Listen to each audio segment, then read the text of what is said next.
حي على الفلاح.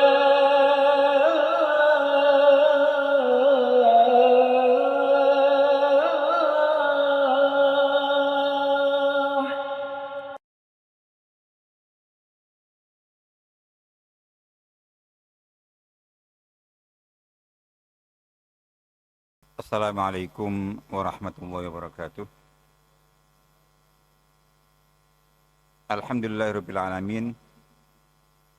Wassalatu wassalamu ala sayyidina Muhammadin sayyidil mursalin, sayyidil awwalin wal akhirin, imamul muttaqin, wa qaidil ghurril mayamin, wa ala alihi wa ashabihi wa ansarihi wa atba'ihi bi ihsan yaumiddin. Allahumma ya Rabbana lakal hamdu wa lakas syukru wa lakas thana'ul hasan kama yanbaghi li jalali wajhika 'azimi sultanik. Allahumma la nuhsi thana'an 'alaika anta kama athnayta 'ala nafsik. Allahumma ati nufusana taqwaha wa zakkiha anta khairu man zakkaha anta waliyyu mulaha. Allahumma ma amsa bina min ni'matin aw bi ahadin min khalqik faminka wahdaka la syarika lak falakal hamdu wa lakas syukr. Allahumma inna amsayna minka fi ni'mati wa afiyati wa sitr fa atimma alaina ni'mataka wa afiyataka wa sitraka fi dunia akhirah. Amin ya rabbal alamin. Para jamaah salat maghrib yang semoga senantiasa dirahmati Allah Ta'ala. Alhamdulillah kita bersyukur kepada Allah atas nikmat iman, nikmat Islam, nikmat hidayah, nikmat ketaatan, nikmat kesehatan dan berlimpah kenikmatan yang senantiasa kita terima dari Allah Ta'ala. Salawat serta salam semoga senantiasa tercurahkan kepada baginda Rasulullah SAW. Semoga kita senantiasa diberikan taufik dan kekuatan untuk tetap istiqamah menapaki sunnah ajaran beliau. InsyaAllah kita lanjutkan kajian kita dari tema tentang iman kepada rukun iman ke-6, iman kepada takdir. InsyaAllah yang akan kita bahas pada malam hari ini adalah tentang thamaratul imani bil qadar. Jadi buah, hasil, dan efek positif dari keimanan kepada takdir. Kita sudah membahas jadi berbagai tema seputar iman kepada takdir, bagaimana kita memahami prinsip takdir ini, bagaimana cara kita mengimaninya, dan berbagai persoalan termasuk berbagai tanda tanya, berbagai syubhat, berbagai pemikiran yang salah. Dan bagaimana kita mendudukkan masalah itu kita sudah bahas, dan kita sampai pada pembahasan tentang ketika seorang mukmin itu beriman kepada takdir, maka apa pengaruh, apa dampak, apa hasil, apa buah, dan apa efek yang bisa didapat atau dirasakan dalam kehidupannya, dalam dirinya. Karena seperti yang mungkin sebelumnya sering saya sampaikan bahwa keimanan tentang bagian rukun iman manapun di dalam Islam itu memiliki dua sisi.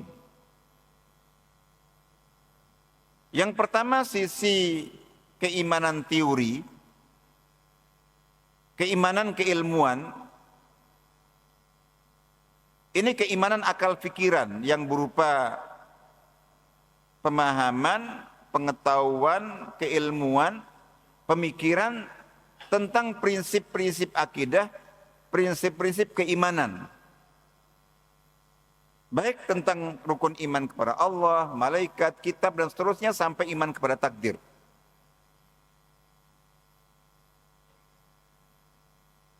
Ini terkait dengan bingkai teorinya. Jadi maksud dari iman kepada takdir itu apa? Secara keilmuan, secara pemahaman. menurut Al-Quran dan menurut As-Sunnah, berdasarkan kesepakatan para ulama Ahlussunnah wal Jamaah sepanjang sejarah. Jadi pemahaman dan pemikiran seputar takdir dan iman kepada takdir itu seperti apa? Agar supaya seorang mukmin, seorang mukminah itu tidak terpengaruh, tidak terkontaminasi, lebih-lebih tidak terjerumus dalam kesesatan pemikiran kaum Mu'tazilah misalnya, kaum rasionalis yang mengingkari takdir, atau sebaliknya juga terpengaruh dengan penyimpangan kaum Jabriyah. Ini kebalikan dari kaum Mu'tazilah Qadariyah yang mengingkari takdir. Kalau kaum Jabriyah itu mengaku beriman kepada takdir tapi secara salah.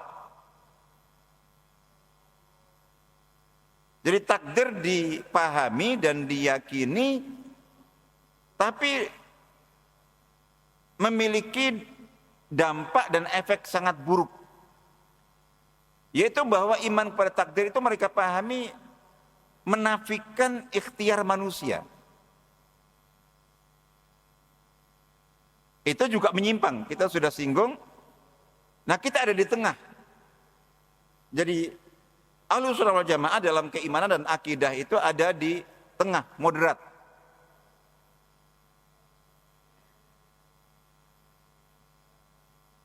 Beriman kepada takdir di satu sisi, karena Allah yang mewajibkan kita beriman kepada takdir. Dan itu merupakan bagian dari kesempurnaan iman kita kepada Allah.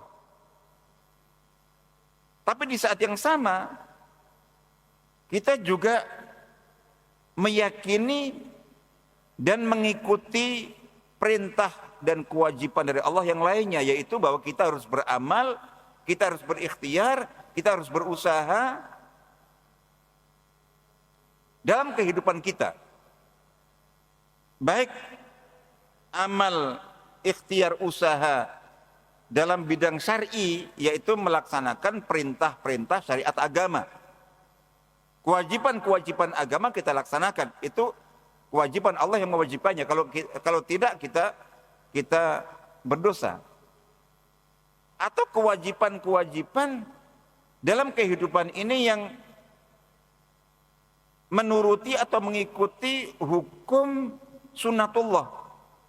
Jadi kita di dalam hidup ini, seorang mukmin itu punya kewajiban taat kepada Allah dalam dua bentuk hukum Allah. Pertama, hukum syariat dalam agama yang dibawa oleh Nabi. Yang kedua, hukum sunnatullah. Hukum sunnatullah itu juga hukumnya Allah. Hukum sunnatullah apa? Allah itu Allah itu menetapkan hukum dalam kehidupan ini yang diberlakukan bagi semua orang. Kita biasa menyebutnya sebagai hukum alam, hukum kausalitas. Apa itu? Semua yang kita terima, yang kita miliki dalam hidup ini, memang karunia Allah, memang rahmat Allah, nikmat dari Allah. Jadi kita punya harta, itu dari Allah. Kita punya ilmu, itu karunia Allah. Kita punya kekuatan, kita punya pengaruh, kita punya apapun yang kita punya dan kita miliki dalam kehidupan ini, itu dari Allah Ta'ala. Itu kita imani. Tapi Allah menetapkan hukumnya bahwa untuk mendapatkan itu semua, siapapun dia, Berlaku hukum umum. Orang yang beriman, mukmin atau kafir, orang yang ahli ibadah, taat atau maksiat, untuk mendapatkan nikmat harta harus berusaha, bekerja.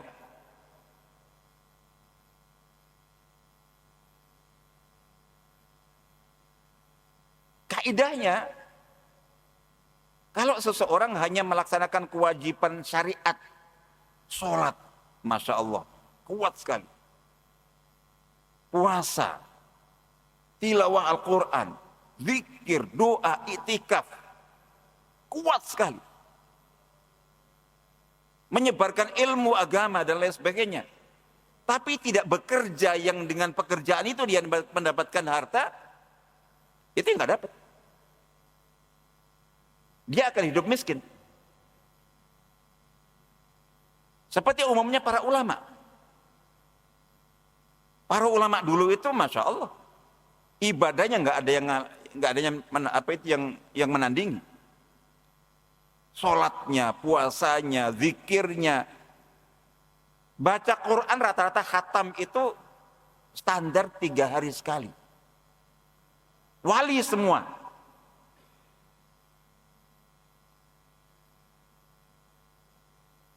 Tapi rata-rata mereka hidup miskin ya cukup.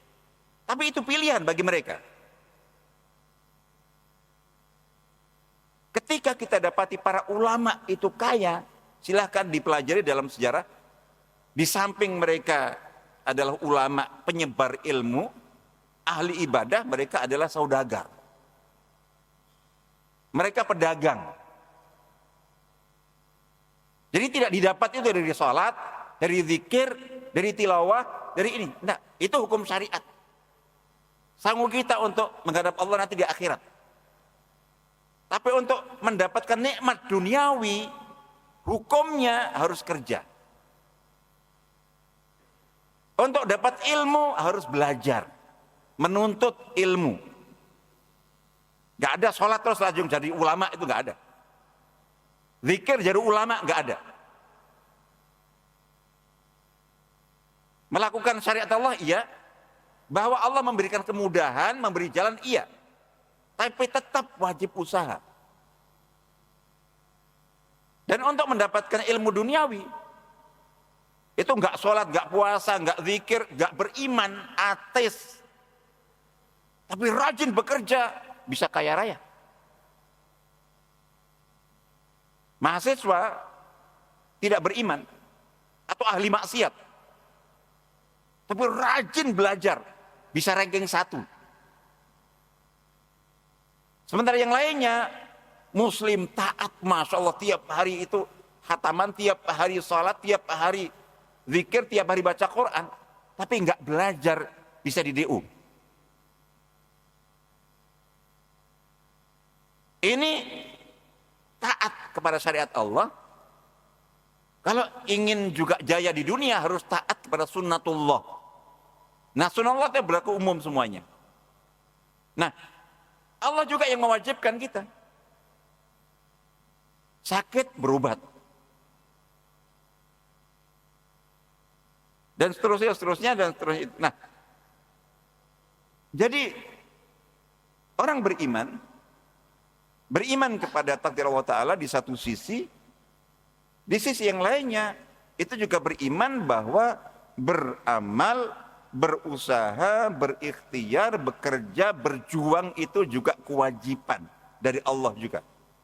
Allah yang mewajibkan kita beriman kepada takdir, Allah juga yang mewajibkan kita untuk beramal, bekerja, berbuat, dan amal, perbuatan, usaha, ikhtiar itu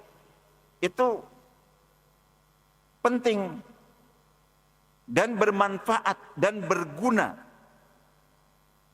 Itu sudah kita bahas. Nah, itu sudah kita bahas dan kita sampai pada pembahasan tentang samaratul iman bil qadar, buah keimanan kepada takdir. Disebutkan bahwa lil imani bil qadari samaratun azimah. Jadi iman kepada takdir itu memiliki buah hasil yang agung. wa fawaidu jalilah, dan manfaat-manfaat yang besar sekali fi hayatil mu'min, dalam kehidupan seorang mukmin.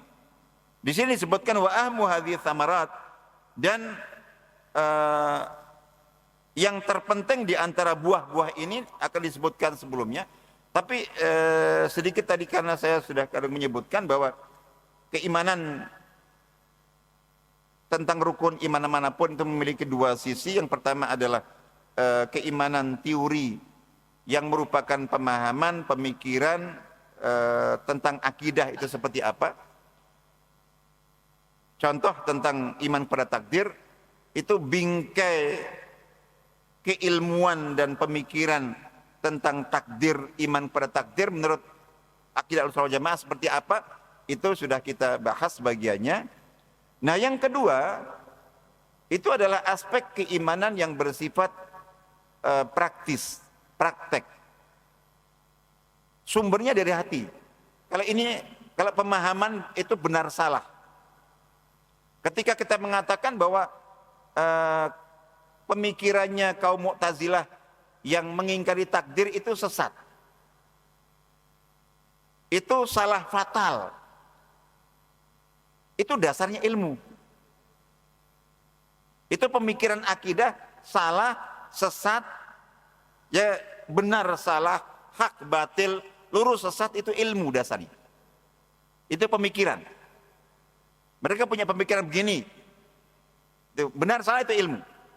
Itu akidah. Nah, yang kedua adalah aspek keimanan hati. Keimanan hati. Jadi akidah iman itu ada di akal pikiran berupa pengetahuan, pemikiran tentang prinsip-prinsip keimanan. Ada yang merupakan keyakinan hati.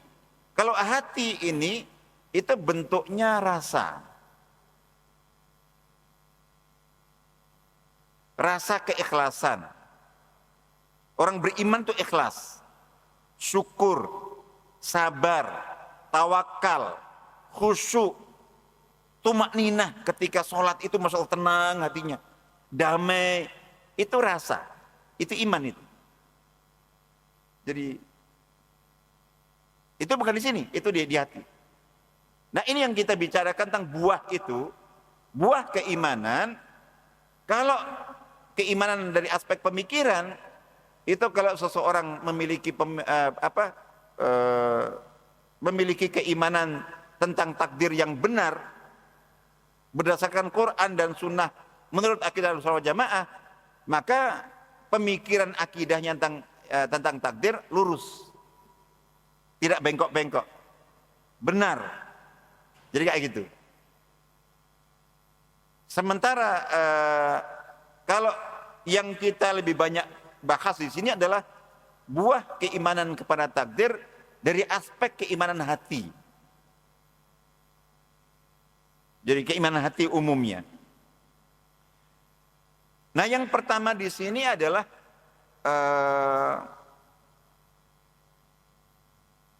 awalan as-sabru war ridha. Rasa dan sikap sabar dan ridha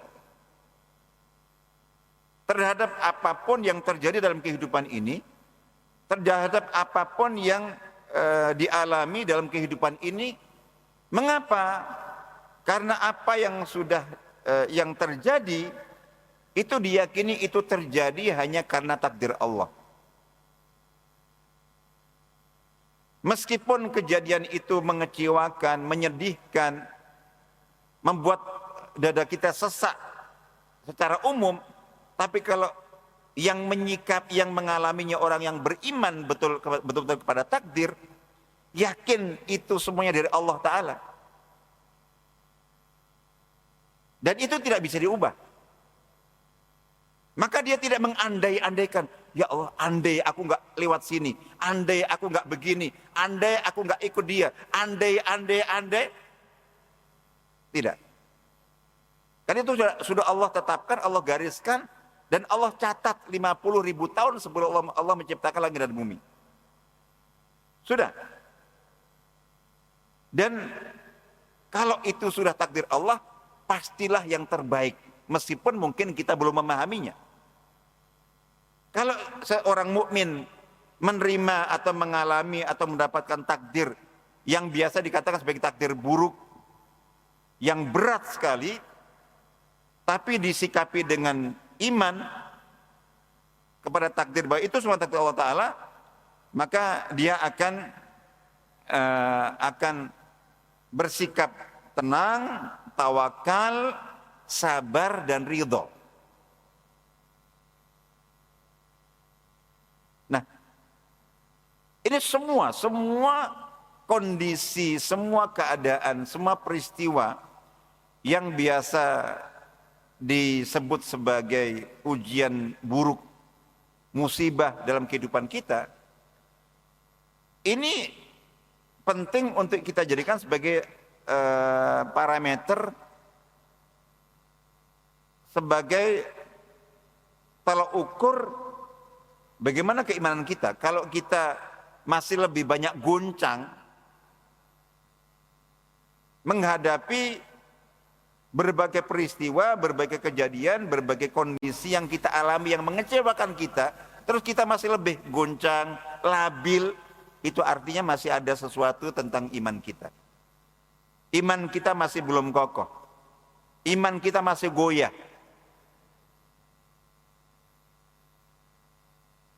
Kita masih belum betul-betul yakin tentang takdir Allah. Bahkan ada yang malah menuduh takdir Allah itu kejam. Mungkin tidak diucapkan, tapi pikirannya mengatakan itu. Takdir Allah itu nggak adil, zalim, protes. Mengapa? Itu berarti kita perlu istighfar. Berarti iman saya masih perlu saya kokohkan. Allah Ta'ala berfirman di dalam surat Al-Baqarah ayat 155, 157, A'udzubillahi minasyaitonir rajim. Ini contohnya bagaimana seorang mukmin menghadapi takdir buruk yang berat. A'udzubillahi minasyaitonir rajim, wa basyiris sabirin alladzina idza asabathum musibatun qalu inna lillahi wa inna ilaihi raji'un ulaika alaihim salawatu min rabbihim wa rahmah wa ulaika humul muhtadun. Berilah kabar gembira orang-orang yang sabar, yaitu orang-orang yang apabila mereka tertimpa suatu musibah yang berat, mereka berkata, sesungguhnya kami atau kita ini milik Allah dan sungguhnya kami akan kembali kepadanya. Mereka itu adalah orang-orang yang mendapatkan limpahan rahmat, limpahan barakah dari Tuhan mereka dan rahmat, dan mereka itulah orang-orang yang mendapatkan petunjuk. Di sini disebutkan di antara doa Nabi SAW yang sering beliau ucapkan adalah Allahumma la mani. Ini doa yang menegaskan tentang keimanan kepada takdir dan buahnya. Allahumma la mani'a illa lima a'tait. Ya Allah, jadi kami meyakini, aku yakin bahwa tidak ada yang bisa menghalangi terhadap apa yang engkau beri. Kalau memang engkau memutuskan untuk memberi sesuatu pada seorang, tidak akan ada yang bisa menghalangi. Wala mu'tiya lima mana'. Sebaliknya tidak akan ada yang memberi, tidak ada yang bisa memberi sesuatu yang engkau tahan. Engkau sudah memutuskan, menakdirkan tidak akan memberi, terus tidak akan ada yang bisa memberinya. Artinya ketika kita mendapatkan suatu pemberian itu berarti dari Allah. Meskipun mungkin lewat siapa. Ketika kita tidak mendapatkan sesuatu atau terhalang dapat sesuatu yang tadinya kita inginkan, itu berarti ya memang Allah. Itu ketika sudah terjadi, maksud begitu. Wala radda lima qadait, dan tidak ada yang bisa menolak apa yang engkau sudah takdirkan. wala yanfa'u dzal jaddi minkal jadd. Dan tidak ada jadi kekayaan orang yang kaya itu tidak bermanfaat dari takdirmu, dari kehendakmu. Wala haula wala quwata illa billahil aliyil azim. Tidak ada daya, tidak ada kekuatan kecuali dengan pertolongan Allah Ta'ala yang maha tinggi dan maha agung. Ini salah satu contoh doa yang mengekspresikan atau menunjukkan atau mengungkapkan sikap iman seorang mukmin kepada takdir Allah Ta'ala. Itu salah satu bentuk buahnya. Contoh lain dalam bentuk doa juga, itu yang beliau biasa baca. Kalau tadi dalam riwayat Imam Bukhari, Imam Muslim, yang ini riwayat Imam Al-Bazzar dan lain-lain, beliau berdoa, Allahumma inni as'aluka imanan yubashiru qalbi. Jadi, ya Allah, aku memohon kepadamu satu keimanan yang meresap dalam hatiku. Jadi menghunjam hatiku, yang menyatu dengan hatiku, hatta a'lama annahu la yusibuni illa ma katabtali. Jadi keimanan yang betul-betul menyatu dengan hati sampai aku yakin. Ini yang diminta. Aku minta satu keimanan yang dengan keimanan itu membuat diriku yakin bahwa tidak mungkin terjadi padaku kecuali apa yang telah engkau catat dalam buku catatan takdir di Lauh Mahfuz sana. Waridan minal ma'isyati bima qasamtali. Dan aku meminta kepadamu satu keimanan yang dengan keimanan itu, jadi iman yang menyatu dengan hatiku, yang dengan keimanan itu aku memiliki rasa atau sikap ridha terhadap pemberian dalam kehidupan ini, apapun itu harta atau kekayaan atau apapun yang sudah engkau bagikan untukku, yang engkau telah jatakan, apa itu banyak, sedikit atau berapapun, itu memang itu yang sudah engkau putuskan. Buatlah aku punya keimanan yang dengan keimanan itu aku bisa ridha terhadap pembagianmu. Yang lain lagi ada doa juga, Allahumma inni as'aluka ridha ba'dal qadha. Riwayat Imam Ahmad, Nasai dan lain-lain. Ya Allah, aku meminta kepadamu rasa atau sikap ridha setelah adanya qadha atau takdir. Di sini disebutkan mengapa ridha ba'dal qadha. Dikatakan kalau ar-ridha qabla qadha, misalnya minta ya Allah berilah aku ridha itu sebelum takdir itu terjadi. Itu baru niat. Banyak orang itu yang setelah belajar tentang takdir, masya Allah, insya Allah, aku siap menghadapi kondisi apapun, ujian apapun, aku akan tegar, aku akan terima itu, akan niatnya begitu. Tapi kebanyakan begitu terjadi langsung down. Makanya di sini doanya yang diminta itu, ya Allah, aku meminta kepadamu sikap ridha terhadap takdir itu setelah takdir terjadi. Karena kalau sebelumnya, oke, kita juga menyiapkan diri. Tapi banyak orang yang memang aslinya sudah menyatu, enggak, insya Allah saya siap. Faktanya tidak. Yang lebih dibutuhkan adalah ketegaran, sikap ridha sesudah takdir itu terjadi.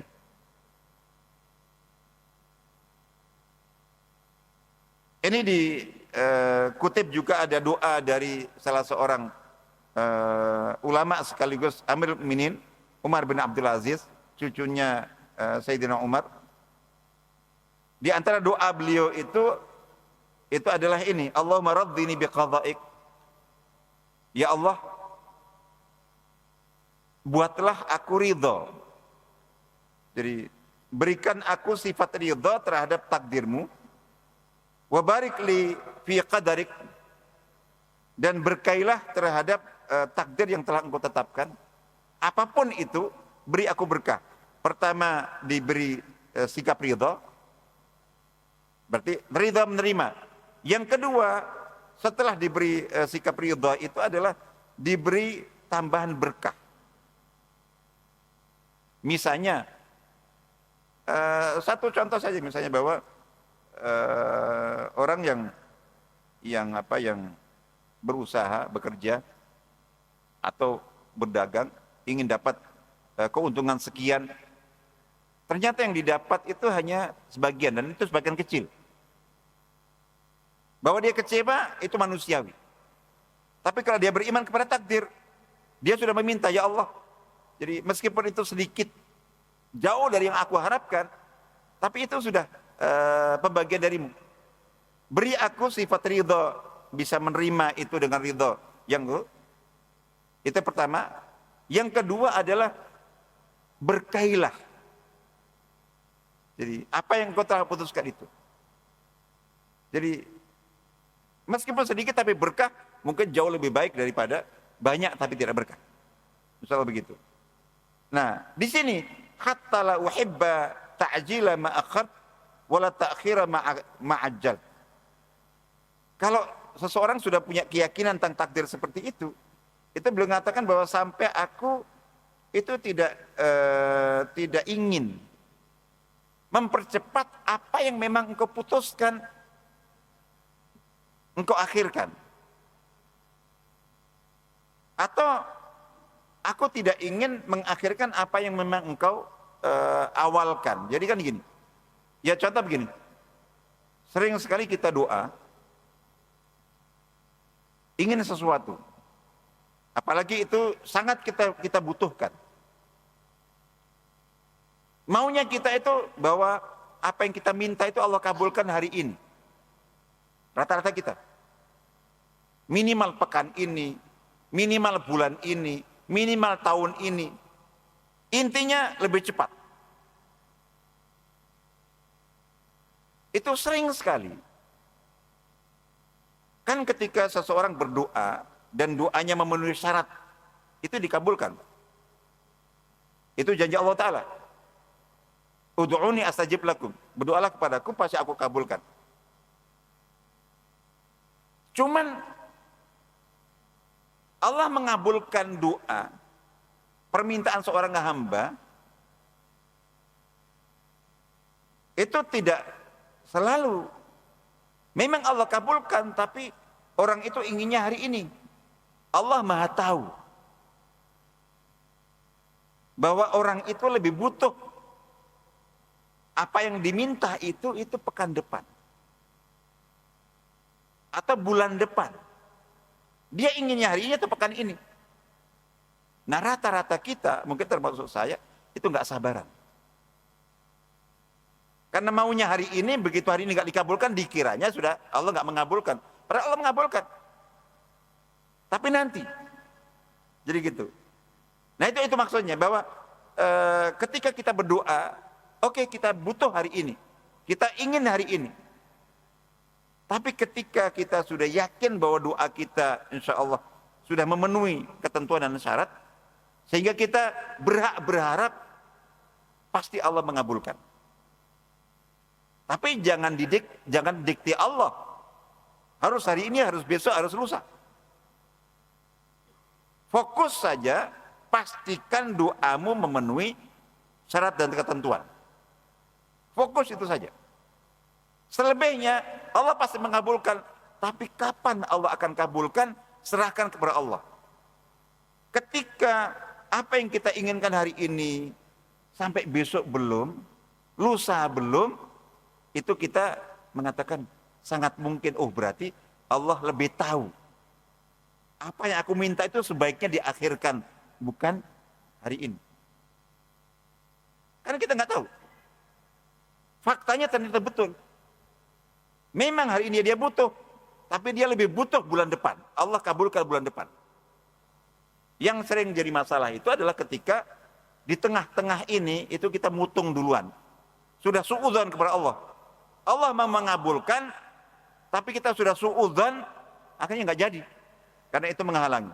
Nah itu, orang yang beriman kepada takdir kalau seperti doa Amir Mu'minin Umar bin Abdul Aziz ini, itu ingin diberi sikap ridha kepada takdir, diberkahi apa yang telah Allah takdirkan itu, sampai beliau itu tidak ingin, sama tidak terfikir apa yang memang Allah akhirkan, beliau tidak ingin diawalkan, dipercepat. Apa yang Allah cepat, kenapa kok sekarang, mestinya besok, enggak. Kalau memang Allah mentakdir sekarang, ya udah sekarang, berarti itu lebih baik menurut Allah Ta'ala. Baik, itu insya Allah secara umum. Jadi buah iman kepada takdir yang pertama, dan ini yang paling kita butuhkan dalam kehidupan ini adalah sikap sabar dan ridha terhadap apapun yang telah Allah takdirkan, telah Allah tetapkan, telah Allah bagi untuk kita dalam kehidupan ini.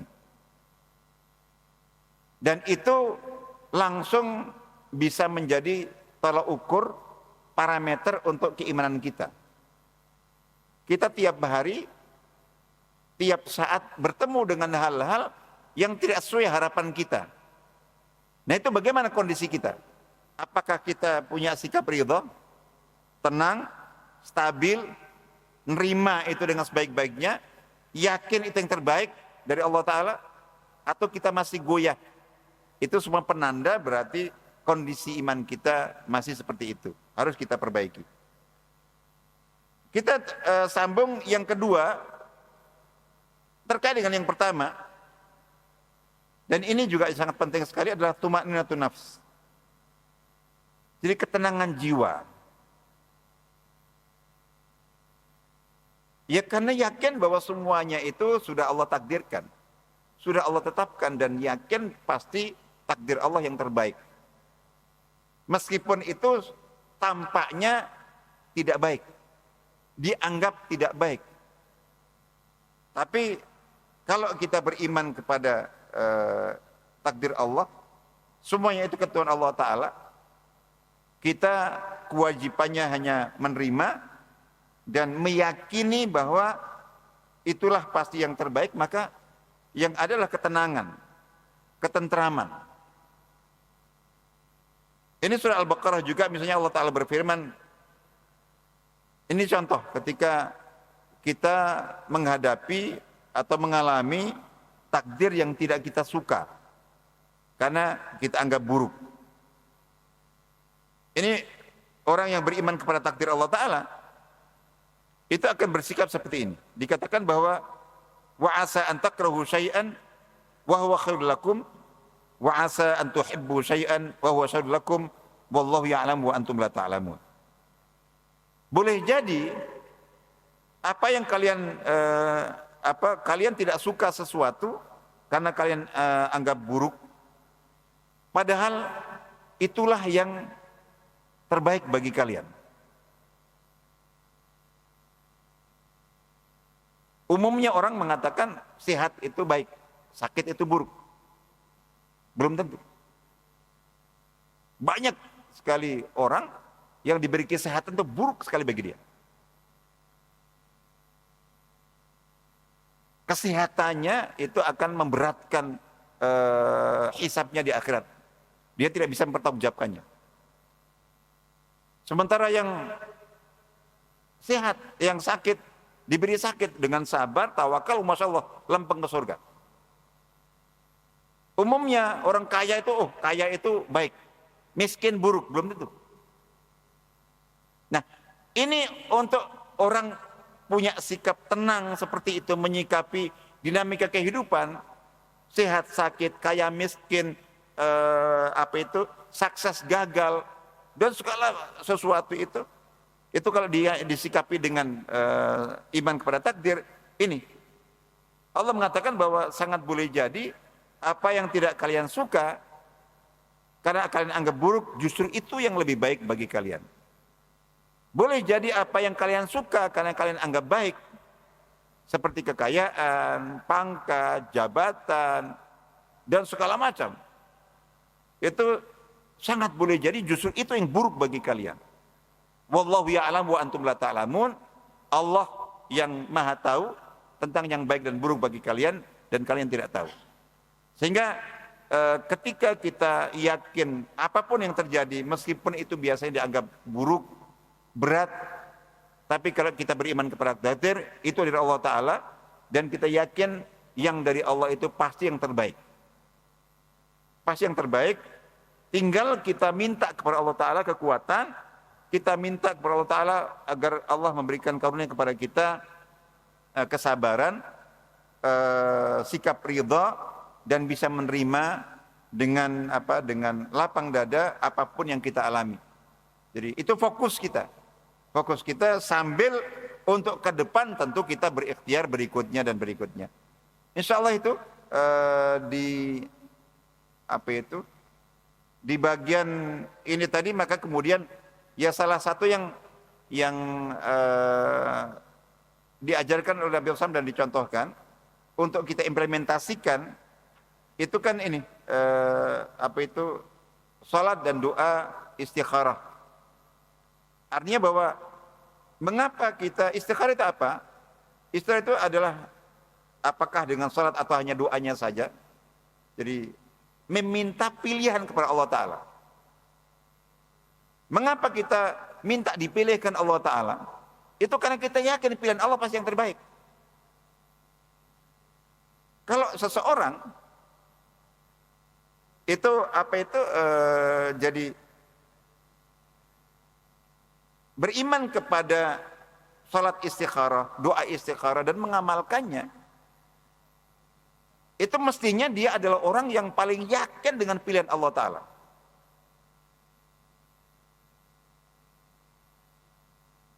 Bukan hanya pilihan Allah dalam hal yang dia minta dalam istikharah itu, tapi pilihan Allah dalam seluruh kehidupannya. Yang selama ini itu kita dapatkan dalam kehidupan kita yang berlalu itu pilihan Allah semuanya. Kalau untuk yang kita inginkan yang belum terjadi, kita minta istikharah kepada Allah Ta'ala. Mengapa kita istikharah? Karena kita yakin Allah pilihan yang terbaik. Artinya semua yang kita alami dalam kehidupan kita ini, termasuk yang mengecewakan kita, itu takdir Allah, itu pilihan Allah, berarti itu yang terbaik. Sebagaimana kita setelah salat istikharah, apapun pilihan Allah Ta'ala kita terima, maka seharusnya kita juga menerima semua takdir Allah dalam kehidupan kita yang sudah berlalu, karena itu semuanya pilihan Allah Ta'ala dan kita katakan pilihan Allah yang terbaik. Ini tadi disebutkan seperti itu. Baik, insya Allah itu kita nanti masih, insya Allah kita lanjutkan, masih ada beberapa poin lagi terkait dengan buah dari keimanan kita kepada takdir, dan itu sekaligus menjadi wasilah atau sarana itu bagi kita untuk mengevaluasi. Jadi kalau buah-buah itu kita miliki dalam diri kita, berarti iman kita kepada takdir bagus, sehat.